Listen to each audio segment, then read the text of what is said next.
G'day and welcome to the horizontal straight footside start with Jenny Brandis. This is the start used for the base of Christine, the hanging basket pattern from pattern month number 7. I am starting on the second pin from the right corner and will continue working to the left corner from there. We will have 4 pairs starting at this pin. 1 pair to be the left outside weaver, another the left inside weaver. The 3rd pair will be the right outside weaver and the 4th the right inside weaver. Put in 2 temporary pins above the work, one to the left and the other to the right of the start pin. Hang 2 pairs on each temporary pin in an open or rainbow configuration. With the 2 centre pairs, work a whole stitch, cross, twist, cross, twist. Put up the pin and put a total of 2 twists on each pair. I am working to the left, so pin the 2 right pairs off to the side. This is to prevent them being pulled into the work as we go. Tension the 2 left pairs and place that right pair aside for the moment. The next pin to be worked is to the left, so release the pair from the left temporary pin and lay it aside with the other 3 pairs. Replace the temporary pin and hang 2 new open pairs on it. Using the new right pair, work whole stitch through the left pair, put up the pin and tension. Make sure each pair has a total of 2 twists on them. Next we are hanging the footside passive pairs at the right corner between the 2 footside weaver pairs. Put in a temporary pin in the corner and hang 2 new open pairs. Pin the right 2 bobbins off to the side as an anchor. Cross stitch the left passive pair through the 4 pairs to the left and tension before laying them aside.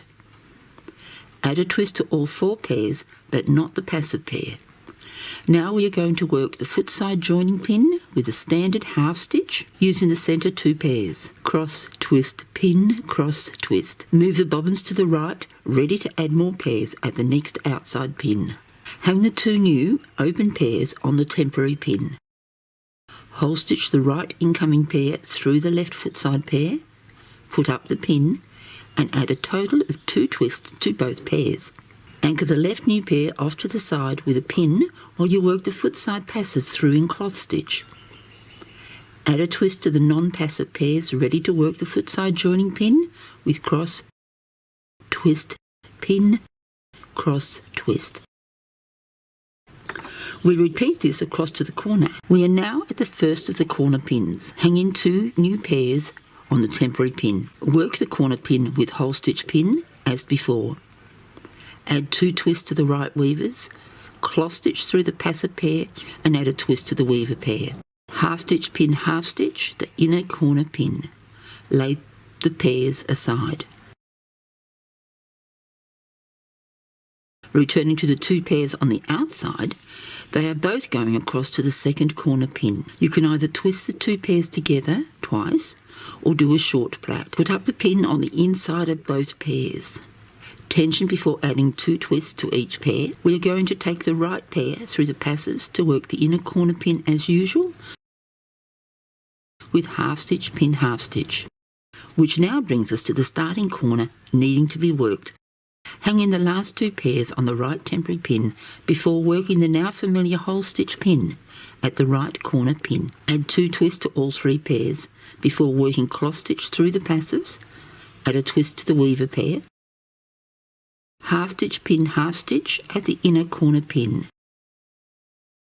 Tension all the corner pairs and move all bar the 2 outside pairs out of the way. That leaves the 2 weaver pairs to cross the gap to the other corner pin. Cross the gap using the same method that you used on the first corner and put up the pin. Cross stitch through the passive pair and work the inner corner pin with half stitch pin half stitch. Work the straight footside as normal. Thank you for watching this video and I hope that you enjoyed it.